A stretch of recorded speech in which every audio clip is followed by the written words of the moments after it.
Round one, let's go.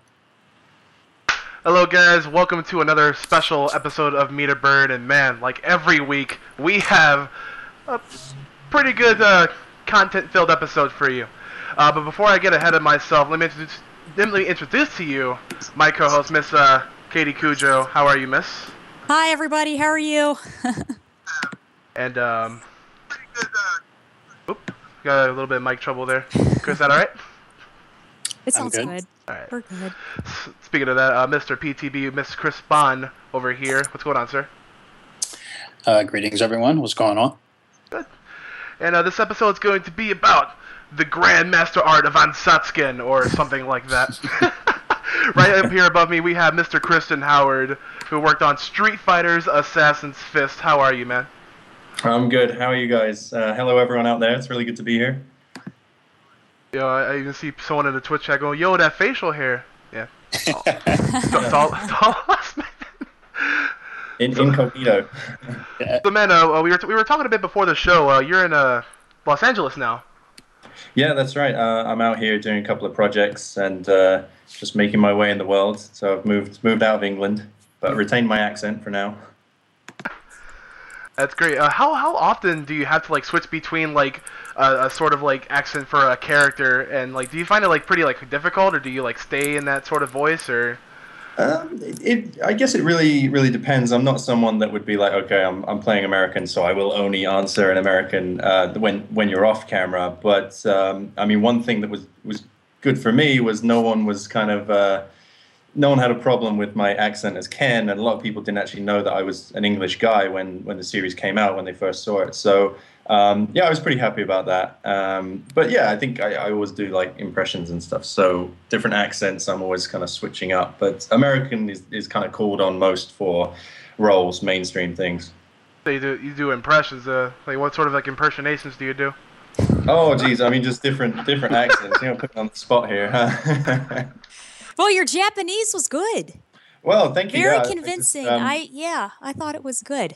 Well, we had Togo Igawa, who plays Goma and Gotetsu, and he was our kind of reference point for all our Japanese. So if we weren't doing it right, we would have to answer to him. So I'm glad it worked out well for people that understand Japanese. No one was saying, "Oh, what the hell are they saying?" It's good.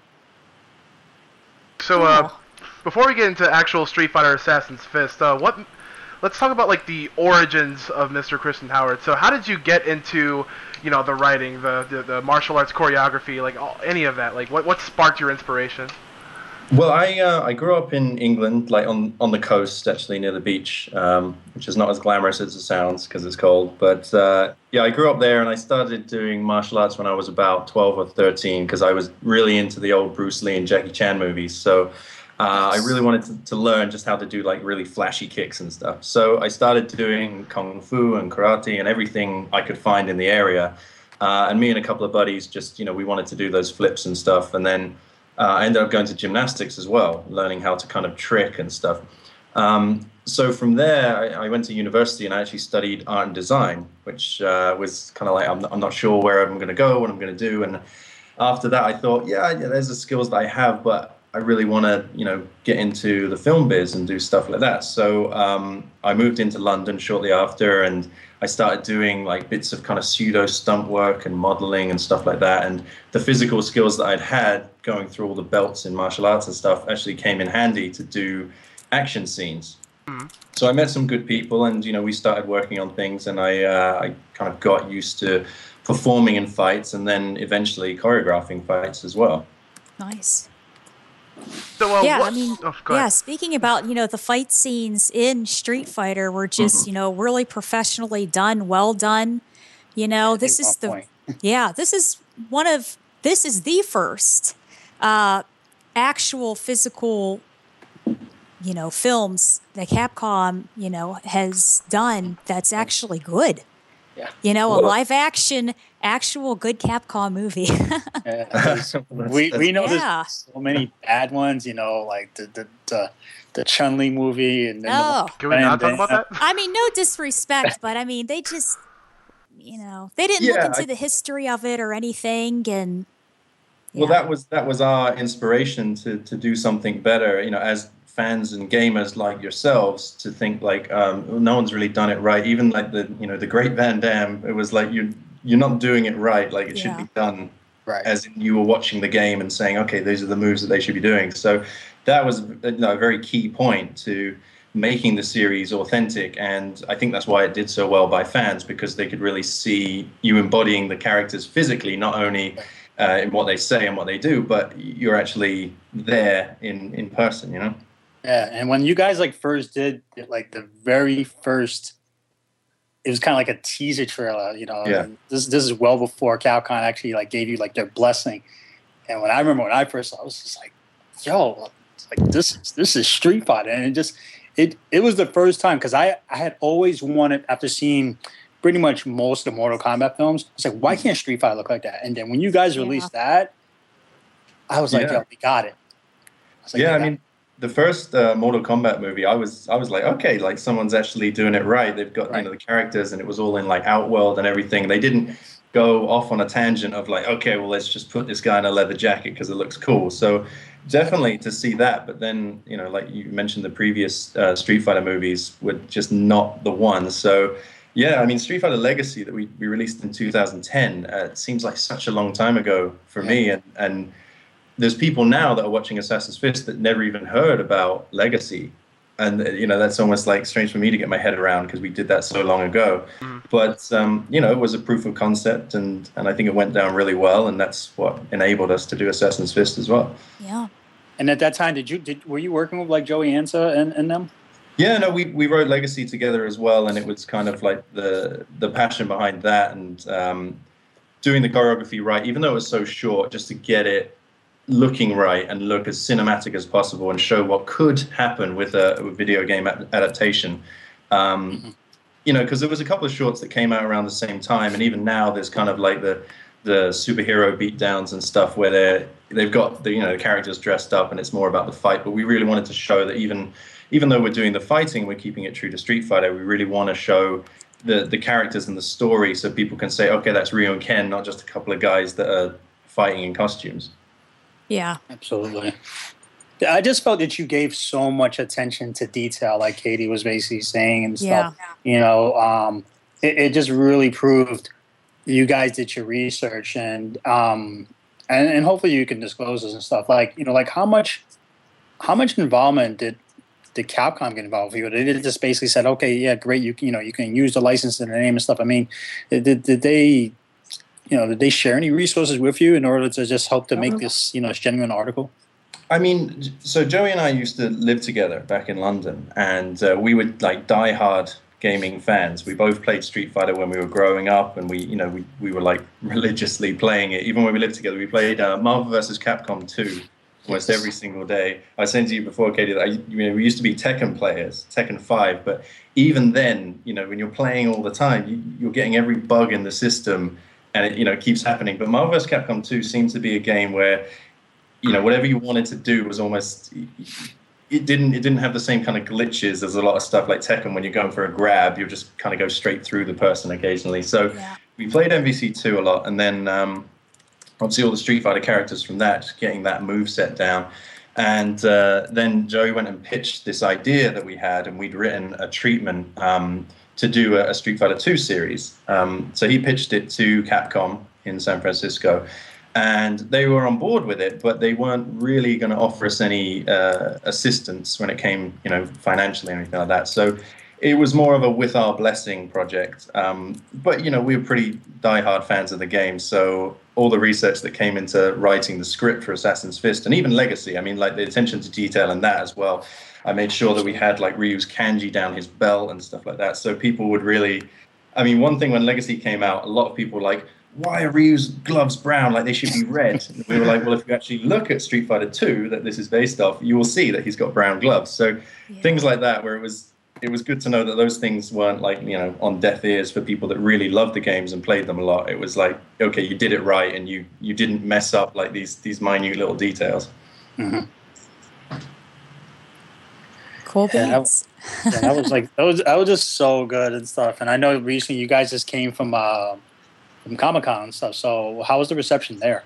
Yeah, I mean, I attended a Comic-Con in London earlier this year, but unfortunately, I didn't make it to the San Diego Comic-Con, the big one. And then there was New York, and then they just did a London again, but I've been out here. So the reaction's been fantastic. I mean, people have really responded well to what we've done, and I think the Q&As have gone down really well. But it's just nice to see people come and like personally appreciate what you do. And yeah, hopefully, we can keep doing that for however long this Street Fighter journey goes. But yeah, the reaction's been fantastic, and there's been certain fans that have kind of almost come to every single one, like they've gone around the country. It's crazy. That's awesome. Yeah, it's amazing. Speaking of fan reactions, I'm getting a lot of things in the Twitch chat. Buffalo Knight, Buffalo Knight actually says, Street Fighter Assassin's Fist shows that passionate fans with the right skill set can create something that exceeds major Hollywood productions done by people who only care about the source material for a paycheck. Thank you so much.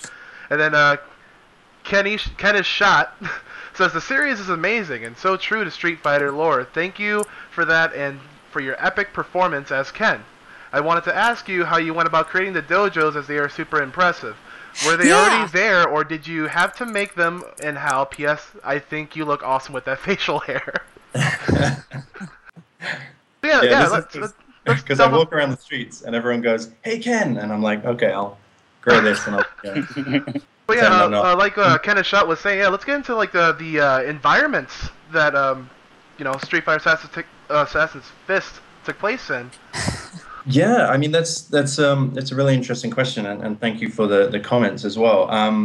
So yeah, we had an idea in our mind that it was all going to be set in Japan, partially because that's the whole origin of Ansatsuken, but also using the one location instead of like the World Warrior Tournament, you're going to have to go to like the USA and India and Brazil and all over the place. So for the kind of financial restraints of this series, we were like, put it in one place and we'll tell the story from here. So we ended up filming in Bulgaria, same place they film like the Expendables and things like that. And they've got a whole studio system over there. And there was an old dojo that was like a set that they had there that we were originally going to use. And this was like, we spent a couple of trips, myself and Joey and Jackie, our producer, we all went out there like over maybe 2 years. We were like back and forth, like kind of negotiating and seeing what we could use out there. And in that time, this dojo that was used in the movie Ninja with Scott Adkins and Togo Gawa was in that as well. That dojo had been turned into a Turkish bathhouse for a different movie. So we were like, okay, that's not going to fly.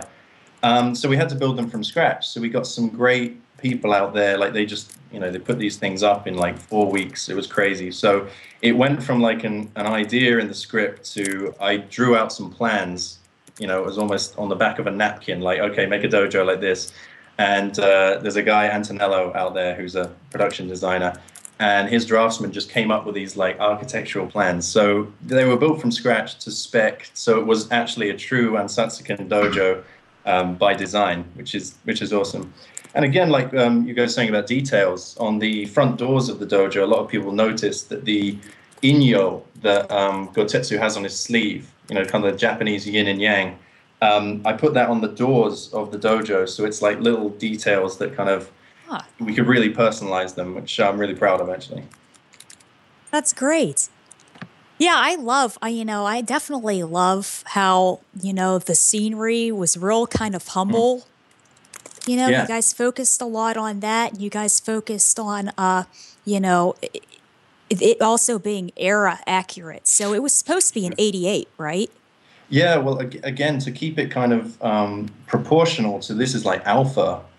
So it's got to be back in the past. If we're going to move on to Street Fighter 2 and Third Strike and stuff, it's like when Ryu's got the white headband and Ken's got the long hair, it's like we're going to have to go back in time. So I think a lot of people didn't realize that until it came out, and they're like, well, they dressed like, the stuff that we're wearing when we go out to the club. I've got on like that beautiful shirt. So yeah, stuff like that was really important to do that. So we had our costume designer, Emily, who was like really key on like, okay, this is from this period, and we can't use that, unfortunately, because it's too late in the era. So all those little details really we went for, and yeah, I'm glad it kind of paid off and people really responded well to that.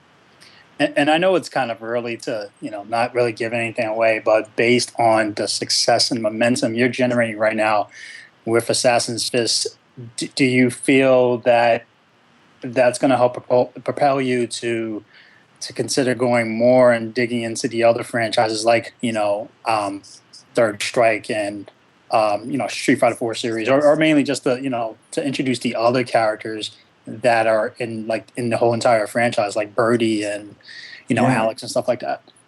Definitely. I mean, the mangas that came out are a good kind of reference point to like what more like what it should be. The Street Fighter 2 animated movie of the kind of World Warrior tournament was very much like, that's what Street Fighter should be in live action, but it wasn't. So it was always the plan, like I said, in the beginning of the project, and when we ended up writing Legacy, was to do a World Warrior tournament. But at that time, you wouldn't be able to go all over the world and make those locations real. So certainly, in the future, that would be somewhere you want to introduce Guile and Chun-Li and make them, the same as we've done for Ryu and Ken, but really make them like real world, cool and accurate.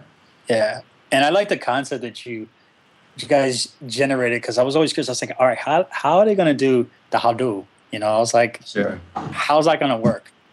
And yeah, that was sort of a tricky point of like, how are we going to make this feasible and realistic and not cheesy and just like snap your fingers and you can do Hadou. So I guess that's another almost reference to the 80s time period of those kind of 80s martial arts movies where it was like, if you put in enough training, you can do X, Y, and Z. So you too can Hadou. yeah, so there was a kind of, these guys are already really competent martial artists, and then if you reach that next level where you actually manage to manifest your ki, you might be able to do this. So that's why it kind of takes so long for them to do Hadou in the series. A lot of people are like, come on, just do it. But the Street Fighter 2V series, it was very much like that as well. It was like, we're not just going to give Hadou away. It's like, you got to earn it and really like learn how to do it. Yeah, and the old we man. We can see how you did it. If you watch the extras. Nice. In Katie, in the movie. Katie is on point with this today. She's like, I got it. You guys actually lit some sort of like a bowling ball kind of thing, and it was on some sort of a line, and you shot it across. Yeah, that was another thing, to try and keep all the effects as realistic as possible. Like in like the old Indiana Jones movies, it wasn't really about like, oh, get CGI and stuff. They just didn't have that at the time, and I think it just adds a bit more realism. So in the Akuma Gotetsu fight at night, Joey was actually, using his arms, but we had like a wire with a flaming ball pushed along it, and I think we were all surprised at how well that turned out. It was something of an experiment, and we didn't really have the time to make sure it was going to be great, but I was really impressed with the way that turned out, and I think it gives you a bit more of a sense of the surroundings rather than just like, okay, we'll put that in afterwards. Like we're actually reacting to stuff that's there. I think it gives you a lot more authenticity. Yeah, it looked really good. What would you say were your biggest challenges in the production of this film? For me personally, or like the whole? Well, yeah, both. You personally, and then overall, like the whole synopsis. I had so many jobs to do on this, because we were kind of working from a core team of myself and Joey and Jackie Queller, our producer, and Theo Chalmers, our photographer. Like we were all kind of from the beginning really pushing every department forward. So like I said, I used to study art and design at university. So I was kind of drawing up sketches of whatever we needed, whether it's sets or like how the gloves should be, because those don't exist in the real world. We're going to need like to get them made. So all of those kind of little details we were really pushing forward, and it was a really stressful time. But I guess as Stallone might say, film is forever. So you gotta kind of put the effort in when it's there, and you can relax when you're dead or something. But it was definitely a very stressful time to shoot and try and stay in shape and remember your lines. But luckily we wrote the script, so that was okay. But I think this is something else everyone has to remember, is that you guys all basically banded together to try to produce something, and that and some people may have done things in the past And a lot of you guys, this is something, you know, totally new that you were trying to produce, you know, so it takes a lot of hard work and initiative to be able to do something like that, you know, and that's a really good thing. And it's a tough thing to do. Yeah, no, I really appreciate that. And I think the way the media is changing as well, where people can put content out on YouTube and build up a fan base and stuff. So we were appealing to the fans of the game and people that had grown up with it like ourselves and saying, well, if you want something done right, you know, like you can have it if you want. Cool. I have another question from the Twitch chat. Karanak asks, how intense was your workout pre-Street Fighter Assassin's Fist, and in what ways did you step it up? In order to like, yeah, I mean, that a huge part of what we were doing was embodying the physicality. So I don't think even like Katie, if you watch the special features, you'll see in the gym stuff I'm nowhere to be found. I was probably off like sketching up some dojos or something. But yeah, no, I trained very hard for it, and I was at gymnastics like twice a week and in the gym like 4 to 5 times a week, because I personally was not like a big guy and I had to like try and put on as much muscle as possible. But when we did Legacy, I did an initial kind of bulk. I must have put on maybe like 20 pounds of muscle, so it was like a lot harder for me to jump and stuff. And then yeah, just because I knew it was coming, myself and Joey and a few of the others really knew that we were going to be performing this. We had the time to kind of do that. So I was probably sitting at about 190, 195 or something, and just like getting used to that weight. And Mike Moe, who plays Ryu, did a phenomenal job of, after he was cast, he was like, right, I've just got to commit to this. And he put on probably a good 30 pounds of muscle. And I could feel his pain, because when we were doing the fight choreography, he was just like kind of struggling to jump a bit. And I was just like, I know, because I've been there. But he can still pull off like Tatsumakis and no wires and stuff. And I was like, God damn, it took me like so long to do that one in the dojo. And Mike's just busting them out, no problem. He is the real for everyone. Even when we were out filming, it was like, you know, everyone on a day off, if you got one, was kind of like down at the gym or like coming up with choreography, learning choreography. So it was really a hard slog, and making sure you're eating right and clean and everything. Right. Out of all the little mini-sodes that you did, you put on YouTube and eventually released on DVD, what was one of your favorite episodes? I mean, I like the end, obviously, because it's like the dramatic kind of conclusion. So episodes like 10 and 11, when you kind of have the showdown, you find out what's happened in the past, and then we come back to like Ryu and Ken's leaving. I mean, I'm very proud of the final fight that me and Mike did. I think that came out really good. But yeah, I think as the series goes on, you get more and more invested in it. So so towards the end, it's kind of a bittersweet, like, you know, we've seen Ryu and Ken's journey and they get to go on, but also there's this kind of looming sadness from Goken that Akuma's going to come and challenge him, and Ryu and Ken are unaware of it. So yeah, I think I really like that bittersweet element that's in the end.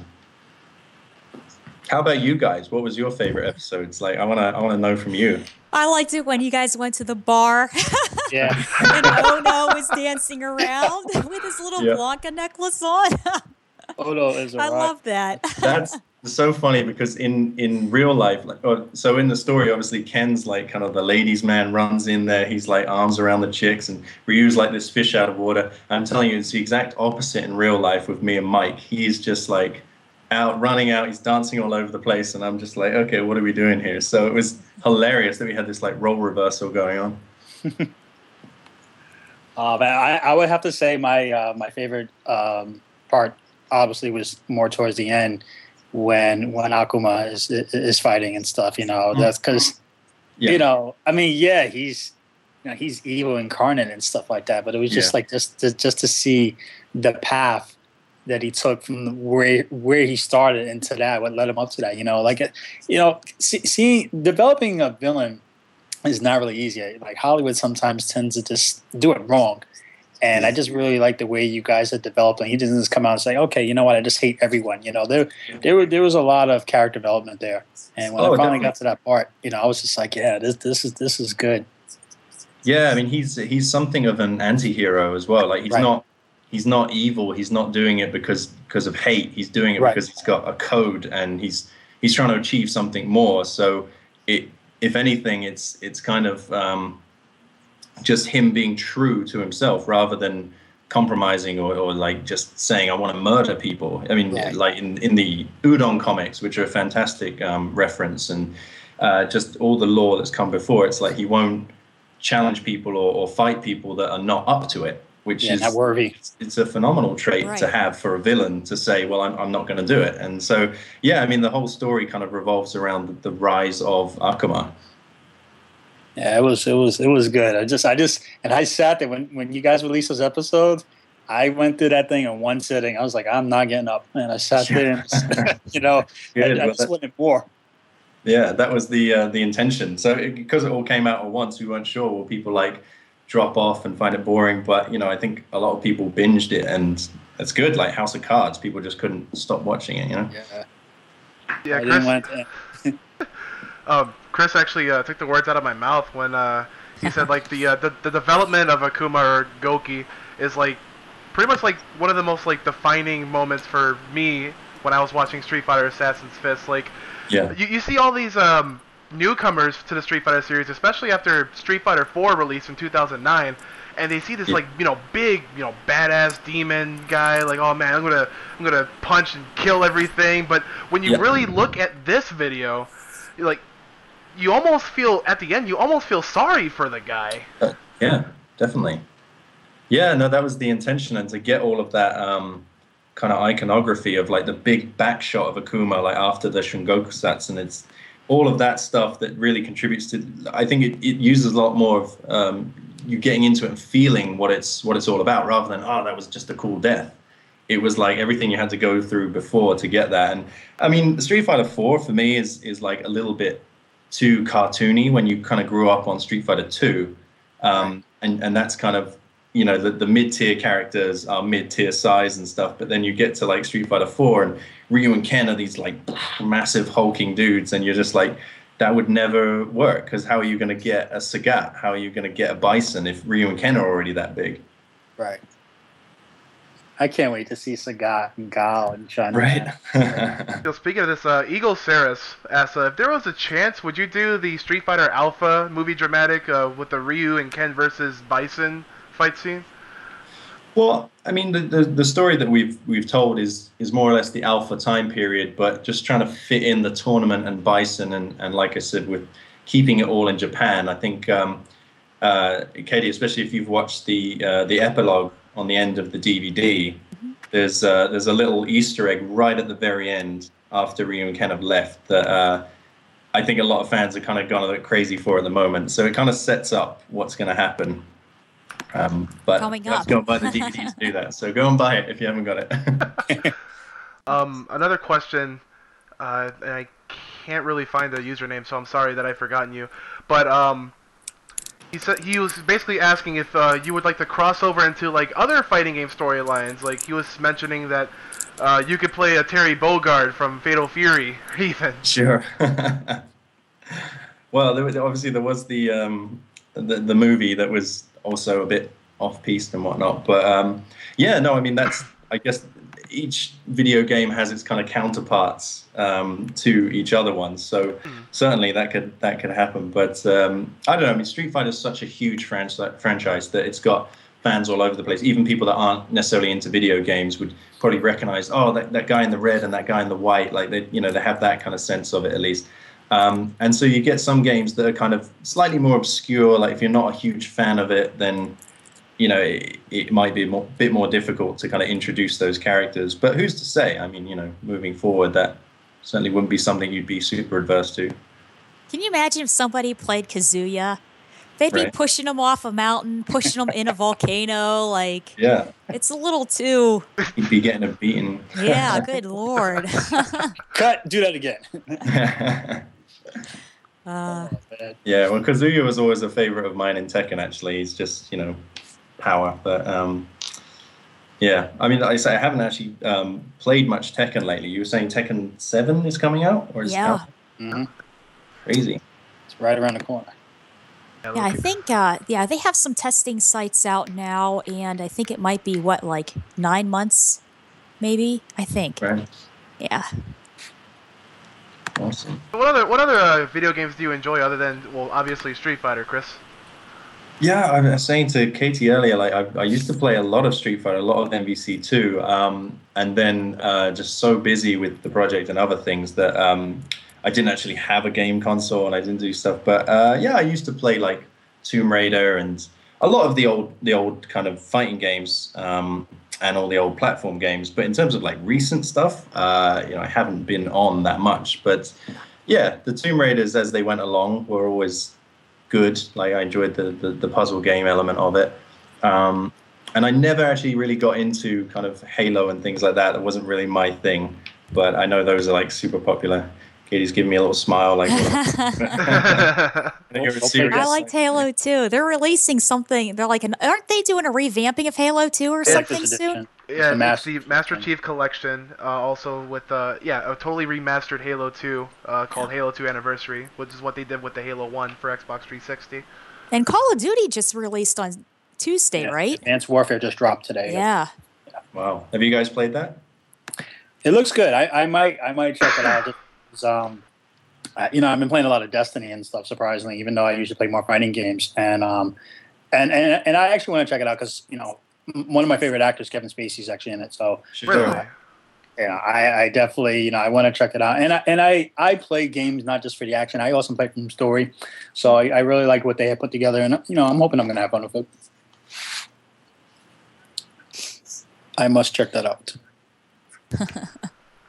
Yeah, but that's Call of Duty. Let's we're a bit derailing from this subject here. I have a couple more questions. Buffalo Knight asks, now that you're moving forward with the World Warrior story and possibly stories beyond that, what character are you looking forward to writing, casting, and putting on screen the most? I mean that's kind of all to be decided in the future. But I mean, other than Ryu and Ken. Oh, he's got to say Vega, obviously. Of course, you're. I mean, really interesting character. If you delve into like the backstories of the kind of Lords of Shadaloo, Bison himself, like an amazing backstory you could have for that, and Vega with the kind of the sadistic narcissism and whatnot. But I think in terms of the favorites that are out there, and doing Guile and Chun-Li right, the same way we did Ryu and Ken right, as compared to kind of the previous incarnations, would definitely be something exciting to explore. Like they're both law enforcement, military, and it's definitely like different. It's a departure from Ryu and Ken have got a slightly carefree attitude with their just training out there, and they don't really have responsibilities in the real world, but now we're kind of getting a bit more serious. Speaking about military, you had your brother in a couple of your scenes where he was he was an army. Giles, and he's Air Force, right? He's Air Force. Yeah, so it's like an Army Air Force type of, yeah. It was a little, the club scene in episode 4. It was kind of a nod where we wanted to kind of have a reference to street fighting in the real world, and not just say, okay, it's called Street Fighter, but people that are super unfamiliar with the franchise are just going to be like, it's just a couple of guys running around the woods. So to put that real world context on it and get Ryu and Ken into the real world. So we had that back room with all the soldiers and stuff. And my brother, who was visiting the set at the time, kind of roped him into like coming in and being a soldier. So he's the one that walks through just before we go into the club, and he kind of shoulder barges Ryu. And it's like, what the hell is that guy's problem? A lot of people were like, oh my God, is that meant to be Guile? Like, unsure about it. It was just my big bro kind of making an entrance. But that was exactly the point. We wanted to reference it, but not make it like, okay, that's definitely meant to be Guile. So in future, who knows? Maybe there'll be other cameos where he runs to his commanding officer and it turns out it's Guile or something. I want to see how you're going to do Guile's wig. Right. I mean, it's going to be crazy. Lots of hair gel. We shouldn't talk about wigs, right? I have one more question, actually. Speaking about wigs, how did you keep that long one on through like the flips, and then whenever you would be thrown, how did it not get dislodged? I had my hair kind of plaited up, and it was like really stuck on there, pinned in. Like I had a headache every day just because it was like so tight on there. And we did have a couple where it would come flying off and stuff, but I mean that was like a lot of hair and a lot of weight. So even if you're doing a spin kick, it's like, you know, following you around. So there was a couple like that, but we just had to like, you know, pin it to my head, staple it on or something. But no, it was definitely took some getting used to be moving around with suddenly like, you know, a tail on your head. But yeah, we managed it. That's cool. Speaking of moving around, Ego Saris actually asked in the chat. He says that we know that Capcom's given their blessings to the Street Fighter Assassin's Fist crew, and Ono-san looked like he had a lot of fun. But have you been approached by any big name celebs to play any roles? Which is actually a question I had as well, so I agree with him. I mean, there's people in mind to play certain roles, but I mean, nothing's been decided yet, so that's kind of a to be decided kind of question. But having Ono there was definitely a great treat. You know, it's like I think it really brought in the fan community as well to say, okay, the guy who produces the game is kind of giving his stamp of approval, and he was a riot on set as well. Like you'll see on the DVD, there's like a blooper section that's got a whole Ono bit of his antics. But no, he's a really nice guy, and it was good to have him there. That guy always looks like he's having fun. Yeah. He's always trolling everybody, man. Yes. Lucky we had to get him not to dress like Chun-Li for the role as well.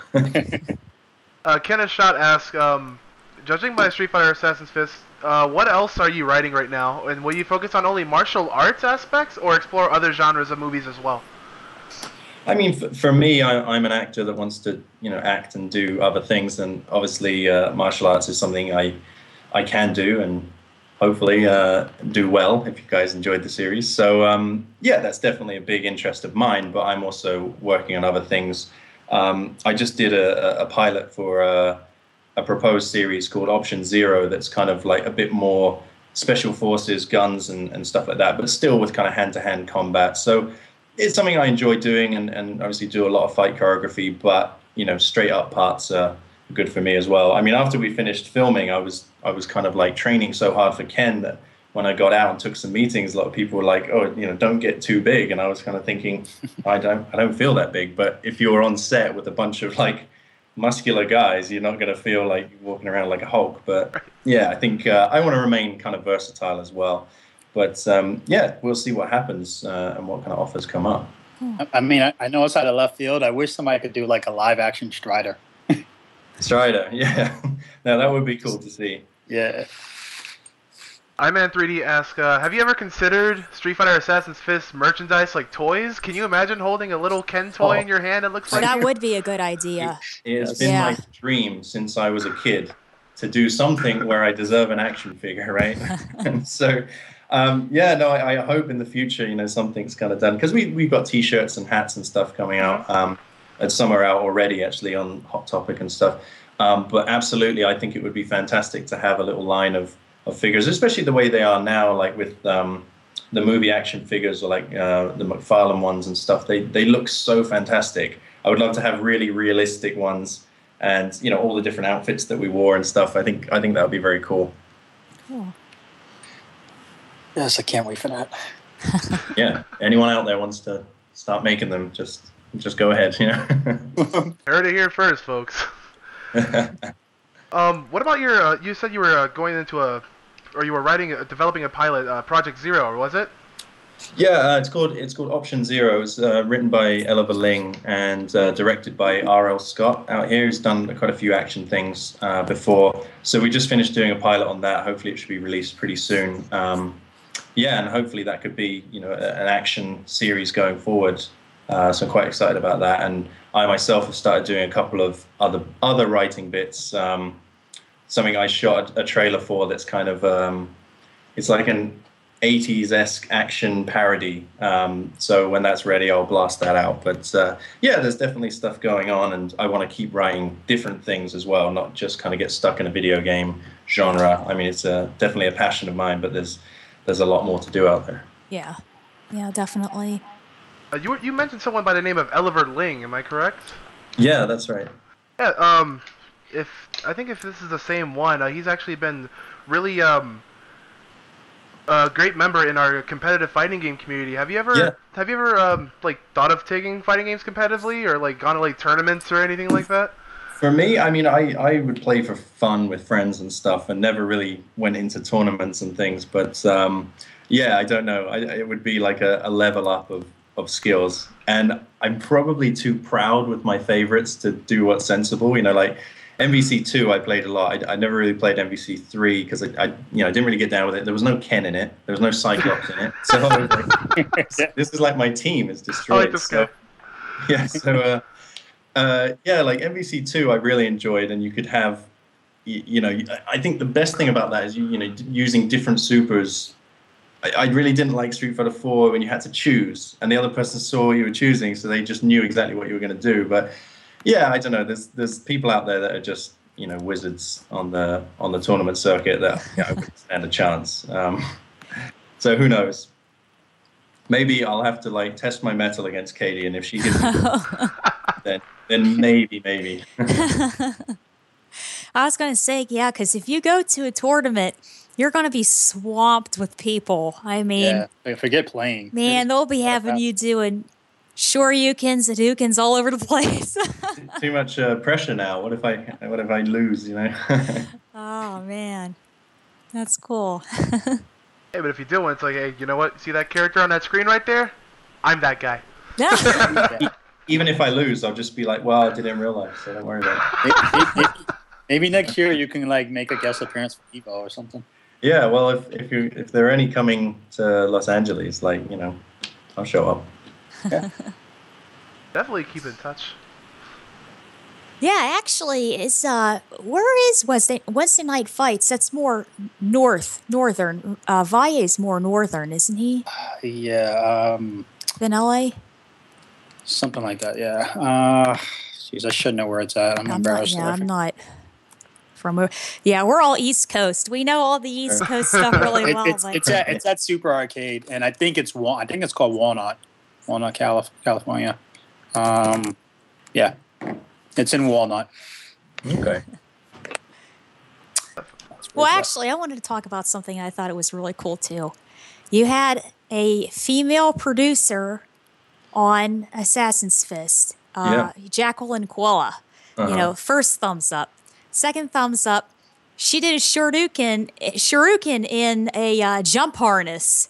Yes. In the extras. I was like, this woman's amazing. Good for her. She's incredible. I mean, she's been like a driving force behind the project since like Legacy as well. And just really, we made a fan out of her. She now knows more about Street Fighter than probably any producer out there. But yeah, no, she wanted to jump in the harness and do a Shoryuken, so we got that on the special features. But no, Jackie's incredible. She really, really pushed the project, and it wouldn't be what it is without her for sure. Yeah. What about the other special features on the DVD? What did you like, Katie? I liked actually because I wrote a bunch of stuff down. I liked how they showed Joey when he transformed to Akuma, and he was holding those little fire pots in his hands. Yeah. I thought that was all CGI, but he was actually holding these little fire pots in his hands. So I was like, oh my gosh, and one of them started to get warm, and he had to, throw it down. That's crazy. Exactly. Yeah.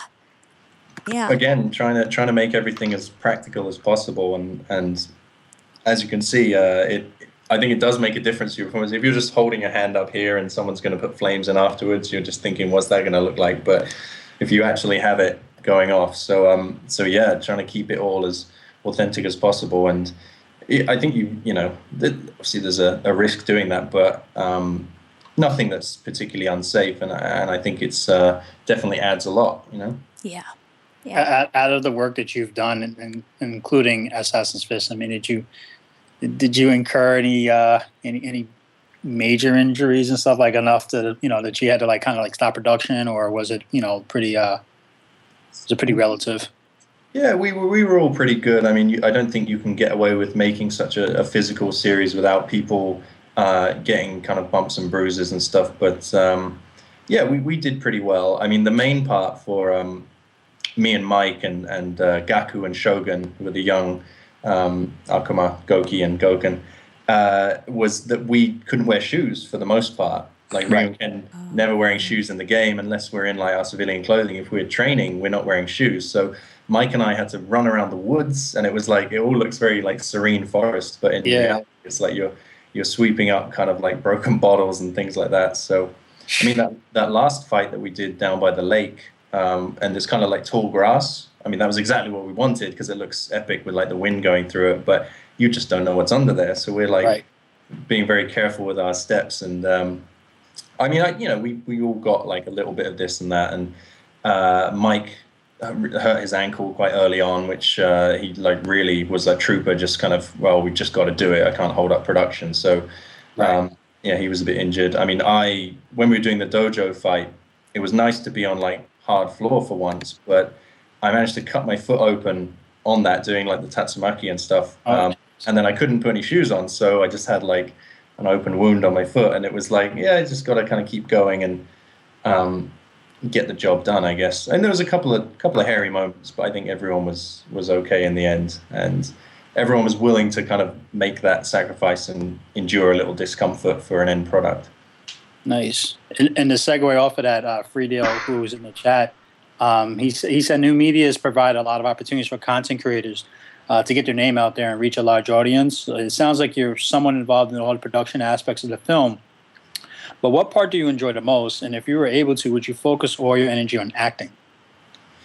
I mean, one of the reasons the project came about was in a kind of Matt Damon, Ben Affleck way or a Stallone way, and to like make your own luck. Like we're sitting there playing this video game in our flat in London and just thinking like someone should do this right. So we got up and wrote something, and I think that does give you an opportunity. The way media is now, anyone can put things up on the internet if they want to, and can be as professional as your means allow. So I definitely enjoy the filmmaking aspects. I guess on some projects it's nice to sit back and just you concentrate on your acting performance, but I would say I'm a filmmaker now who writes and directs stuff as well. So it's definitely a good learning curve to work on something like that and really see the ins and outs of production and understand the way it works. Absolutely. Cool. Yeah, that was a really great question that was asked. An excellent question. Yeah. Any other questions? Let's see. I was just looking, even like with even more some of the, things in the extras. They had Ken's like video camera. Oh yeah, the video diary. So, those are really cute. Those are really good. He's running around and Goken's getting all mad and the fisherman's getting all mad. I like the fisherman. He was I know you didn't like the movie and stuff, but that fisherman was too much, man. He really was. Yeah, that was a good idea. Whoever thought to put him in, that was a good idea. I thought at first it was that's not Ono and stuff like that. Yeah, he's the tormentor of Ken, so deal with that. But Togo's amazing. Like to switch from kind of really stern Gotetsu into like the next day he's dressed up in the crazy wig and everything, and he's running around like a fisherman is. Yeah, it's amazing. So I'm really, really happy with that character. I think he's going to be a fan favorite. We'll have to get Crazy Fisherman T-shirts, Absolutely. Who was responsible for helping to compose some of your music? I mean, is it someone that's relatively known? It was Patrick Gill, who is actually an old friend of Joey Answers from Plymouth, and he's a phenomenal composer. This is kind of one of his big breakout pieces. So it was really key for us to get like the kind of Zimmer-esque music and really make it grandiose. And you'll see like the themes don't really appear until a bit later on in the series. Like it's got its own feeling and everything. And that's all thanks to Patrick. So he did an amazing job there. So check out Patrick Gill and buy the soundtrack. It's on iTunes now, I think. Yeah, definitely. And I love Hans Zimmer, man. He's awesome. Yeah, I mean in Legacy, Patrick did the music for that as well, and Joey went to him and said, "Can you do a kind of Hans Zimmer version of the Ryu theme?" And he just blew it out of the water, like surpassed expectations. I think it was so good to have that real orchestral feeling to it. Oh yeah. Yeah, absolutely. Yeah, if you could throw us the link, we'll definitely show some love on that because I love soundtracks. Yeah. Friday was asking heroes. Who are your heroes? If you could name 3 directors, producers, or actors or writers that you gain inspiration from, who would they be? A guy I think I've probably mentioned like twice already, and Stallone I think is a really, I grew up on like 80s films, and just he's a man that really like made his own luck. He's, writer, director, and producer. Like he's really made things happen for himself, and made like such an iconic, well, 2 iconic characters for him, Rocky and Rambo, and just keep going. And yeah, I think he's a real inspiration when it comes to like the drive to go forward. And like Matt Damon and Ben Affleck as well, it's a similar thing with like Good Will Hunting. I think that's such an inspirational story. That really inspired myself and Joey to say, right, well, we could write something. What's to stop us doing it? And I think anyone can really do that and not feel like the world's too big for you, but you can go out there and do something. And I watched recently Interstellar. Actually, I don't know if any of you guys have seen that. Chris Nolan's new movie. It's incredible. Like really, really good. It really movie. was good, huh? Yeah, Nolan's like he's really hitting out of the park. He's just everything about it. The music, the story, the visuals. I just think he's one that's really, he knows what he's doing in terms of storytelling.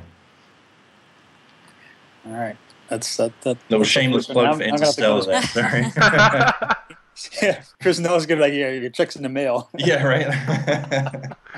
If you're listening, Chris, good job. Karanek asks, how long did you and Mike sit and play Mega Man 2 for that little bit in the episode there? Oh, that was great. That was great. Well, if you've seen the deleted scenes, there's one where you can see the beginning of that scene with Mega Man. It was just like a green screen that they put it on afterwards. So we were sitting there pretending we were playing, but it did bring us back to like in your youth. You're like, jump, and you're like using the controller to try and jump. So it was definitely both of us reverted back about 10 years to like playing old Mega Man. Yeah. That was the ultimate. I wasn't expecting an Easter egg. I was like, yo, they're playing Mega Man. Sure. I mean, Capcom. What can you say? Yeah. Yeah, right. We're plugging them. I was like, that's the classic. Is there any chance to get physical copies of the soundtrack that Patrick Gill worked on? I think at the moment it's only available on iTunes online, but there may be a kind of limited run. I really couldn't say for sure either way, but if there is one, I need one too. So,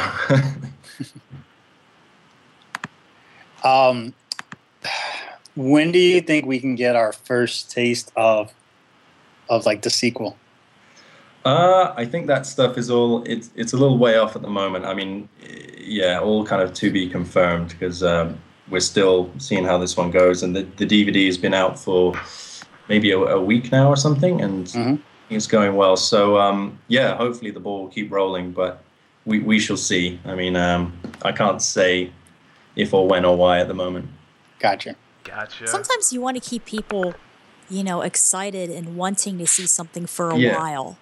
So then they can wait and then get really excited when, even if it's, a year, 2 years down the road.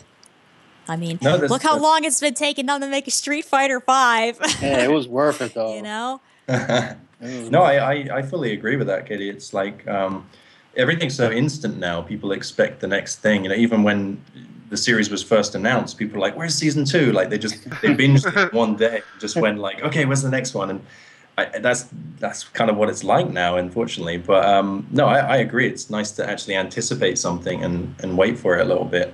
So how long did it take you to film the whole thing? The filming period was 6 months. 6 weeks, not 6 months. Strike that. 6 weeks, start to finish. But then we had pre-production before that. So I was out in Bulgaria for like a good couple of months.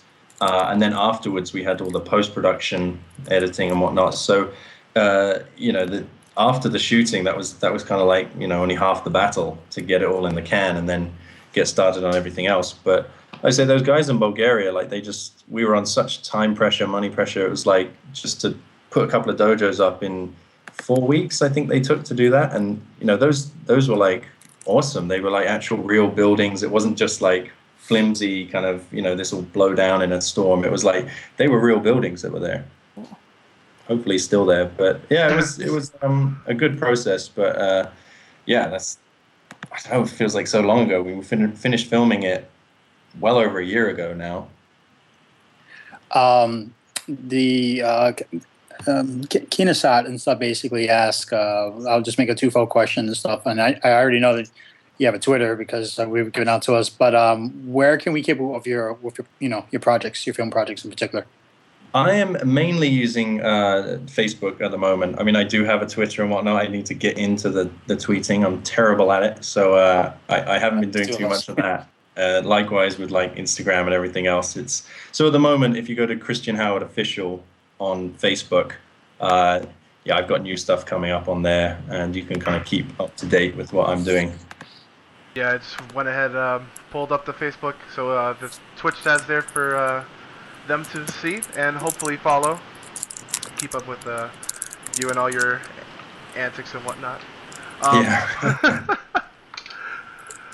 What is your favorite scary movie? Someone asks. Scary movie. You know what? I don't watch a lot of horror movies.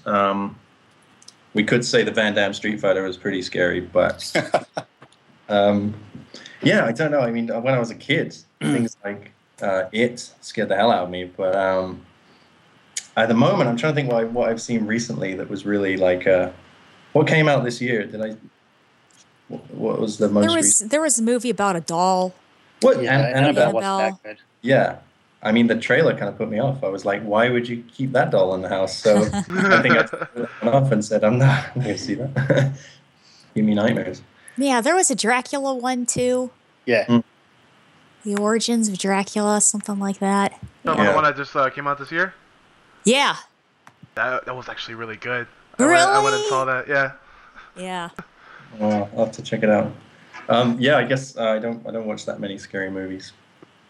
Speaking about scary, I'm telling you, Five Nights at Freddy's. We need to make a movie about Five Nights at Freddy's. I'm going to have to play this. A family gets stuck in some sort of a restaurant.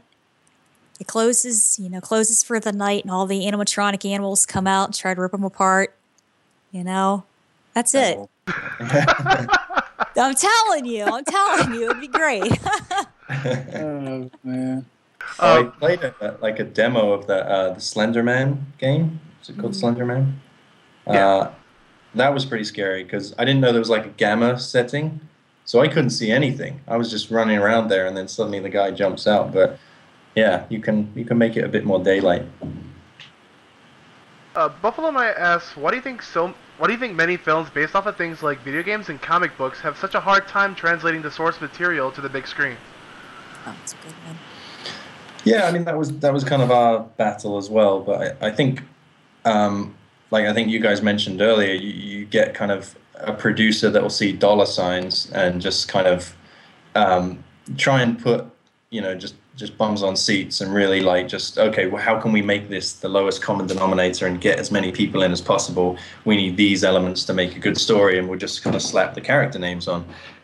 So we were lucky to have a team that really believed that we were going to make it true, and then that would be successful. And I think with like the advent of like Chris Nolan's Batman and the Watchmen film and stuff, it's really shown that the source material is not so outdated, and you can bring in new fans as well as original ones. So it is difficult, but it's certainly not impossible to do. And I think it's changing more now, where people see that if you bring the fans in, then other people will come in. And the fact that Comic-Con and everything is so huge now, I think making things a bit truer rather than watering them down is really become a trend.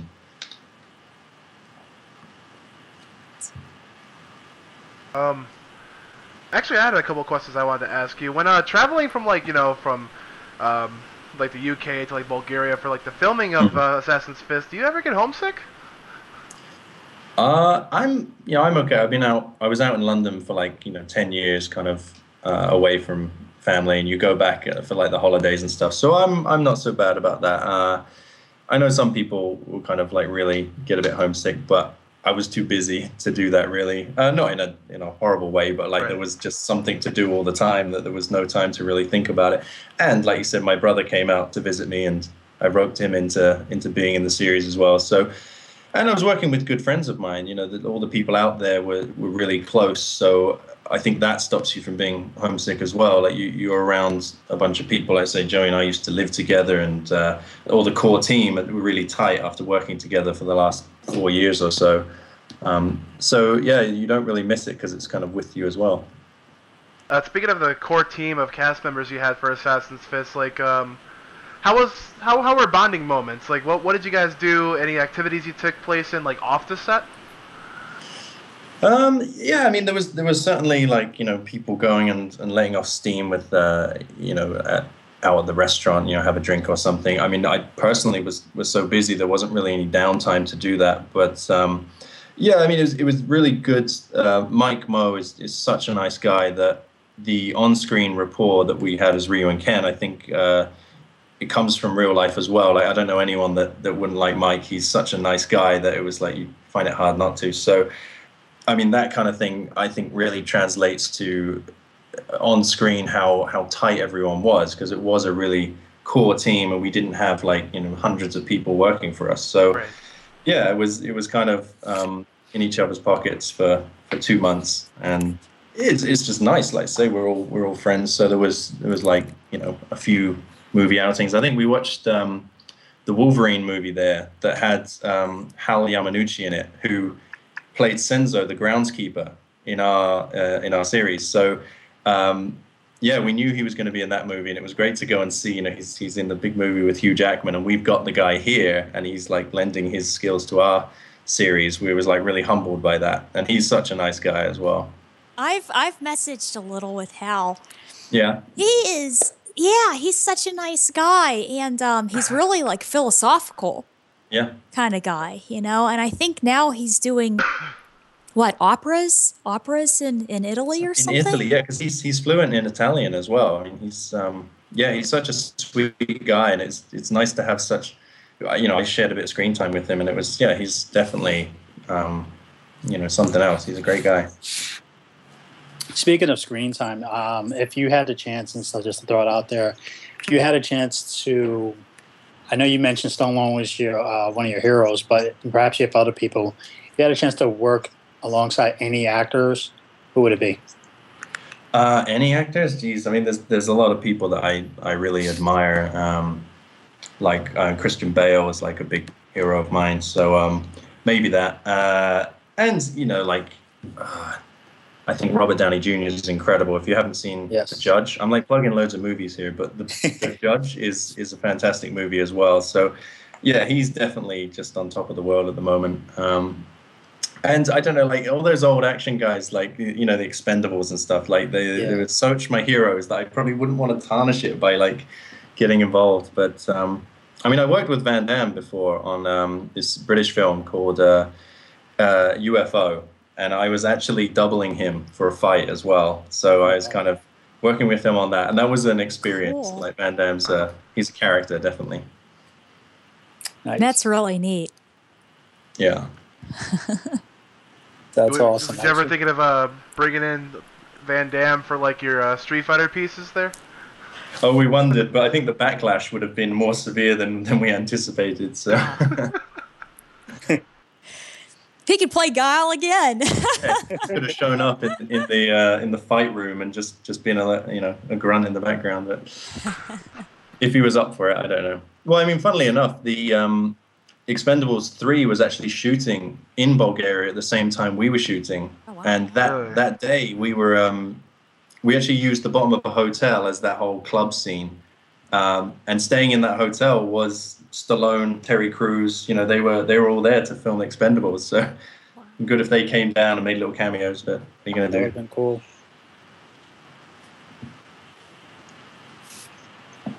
Let's see if there's any more questions and last minute stuff here. See, Fradio asked another one, which actually touches on the level of realism. So he said, I want to discuss the realism thing a little bit more. Dark realism seems to be like the in thing right now. So he says, do you think the current direction is heading towards cheap appeal for shock value, or does it expand the issues you can cover in the narrative? For Street Fighter or in general? I believe he means like in perhaps in general. Yeah, it is interesting. the way a trend will hit and it will kind of become more gritty in the same way like James Bond seems to have become more like Bourne because people were feeling more of that kind of realism rather than so much of like the Bond gadgets and stuff. And I think for like the new Spider-Man movies, like it was almost like a bit too much like Spider-Man. He's in a bright red and blue suit and he's meant to be making these quips and stuff. But if you try and put like a Nolan-esque kind of Batman feel to it, it's something about it didn't sit right because he's not this dark, brooding Bruce Wayne Batman character. He's supposed to be like Peter Parker, I'm a teenager with problems. So I think it can, if it's in the right project, it can be great. But if it's just to follow a trend, I guess the same way like Hunger Games is, hugely successful. But I was kind of in the camp of like, well, this is a bit like Battle Royale. And then there was loads of things that came after like Divergent and stuff that it was a bit too similar to like, okay, well, we'll get that formula going. And so I think it can backfire in a way if you try and follow a trend too much. Yeah, definitely. Well, it's a good reference to Spider-Man because, like, when I first came out, that's exactly what I thought. I was like, okay, this is Spider-Man's version of The Dark Knight. Yeah, right. And you're like, it's way too soon for a Spider-Man remake because the Spider-Man 3 was only like a couple of years ago. But exactly. Yeah. I mean, the same with like RoboCop. The new RoboCop. What did you guys think of that? I missed it. I actually didn't see it. It just, out of luck with that one. I was like, I can't. I was like, I'm used to, seeing the, the old guy and stuff, and I was like, I can't do it. Yeah, like if you grew up with the old Paul Verhoeven one, you can't, you're just like, it just doesn't feel right. And they kind of started remaking everything, Total Recall as well. And it was like, I don't know, it's just something about this is feeling really uncomfortable. But Old boy, I'm sure our parents just Peter Weller. Same before. As you were coming up as an actor, soon to be like a stunt double or whatever, did you want to play like any other like, say like superhero or like really iconic, kind of movie star, like say like Spider-Man or like Superman or anything like that?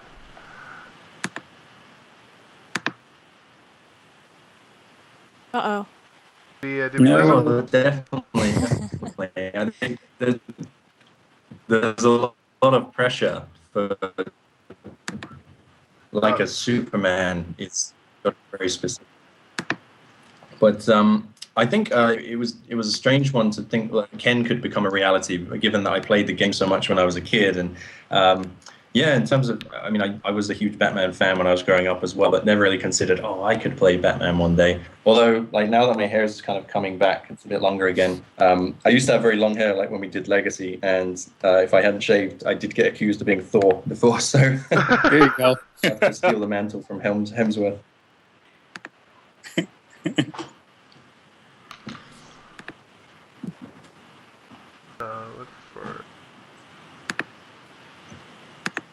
I was going to say, I liked in the movie, too, how you guys had a little blip in there about Dan. I thought that was really good, too. Yeah. It's like, who is that guy? Again, definitely one for the fans there, because that was part of, when you're kind of revising the script and doing new versions, so many people were like, do we need this? Is this really moving the story forward and everything? And we wanted to keep it in there, and it kind of became one of those iconic lines. Everyone was like, who the hell is Dan? Like, brilliant. Like, if you ever played the game, you would kind of get it. And if you didn't, then get into it, find out. But again, there's a deleted scene on the DVD where you'll find out a little more about that and what we kind of intended for it. But I'm glad that didn't, go by the wayside. Like, people really respond well to that and all sorts of stuff. Like, even the name boards, there was a few little Easter eggs on there, like next to Gotetsu's name. I painted those name boards up with Togo Ogawa. One night we spent there and just painted them all up. But the Shenlong thing from the original Street Fighter 2, the bad translation. So he's up on the name boards as this kind of grandmaster. But it's all those little details. I think people will keep finding stuff with a rewatch value. So I'm glad we put them in, and I'm glad people didn't talk us out of taking out things like Dan Hibiki. Yeah. I think you guys helped set the bar. I mean, the only other solid fan production was like the Mortal Kombat series and stuff. But I think now now that you've established this, this new bar and stuff with Street Fighter and stuff, it should really help to inspire other people that might want to do other fan projects like of other franchises. Yeah, I hope so, and I think there are a lot of good things coming out, even on YouTube. I think when people hear it's going to be a web series, there's kind of a stigma attached to that, and they think it's going to be a low budget, kind of like guys running around in little costumes and stuff. But that's why we wanted to make it as filmic as possible, and just it doesn't belong on the small screen, even if you're watching it there. And I think that's the way the media is going now. It's like even fans with a bit of a budget can do things that will look as if they should be on the big screen. Yeah, definitely. One of the last questions. Following the production of Street Fighter Assassin's Fist, have you received any sort of fan feedback that you've kind of taken to heart and will apply to future projects? Well, I mean, we did on Legacy, certainly. We worked with kind of what the fans were saying about it, and there was elements of Legacy that kind of went through to Assassin's Fist, and there was ones that didn't. So it was a great kind of benchmark for like what people were expecting and what they would want out of it. I mean, anyone that's seen Legacy will know that we did the little eyebrow extensions that Ryu and Ken have got the epic eyebrows, and it didn't go down so well. I mean, it wasn't a deal breaker, but people were like, I don't know, that looks a bit much. So we took them out in Assassin's Fist, and yeah, I mean, we are fans and we want to listen to the fans on what they want to see, and not just kind of, well, this is what I want to do. Like, you've got to make it for people that want to see it as well.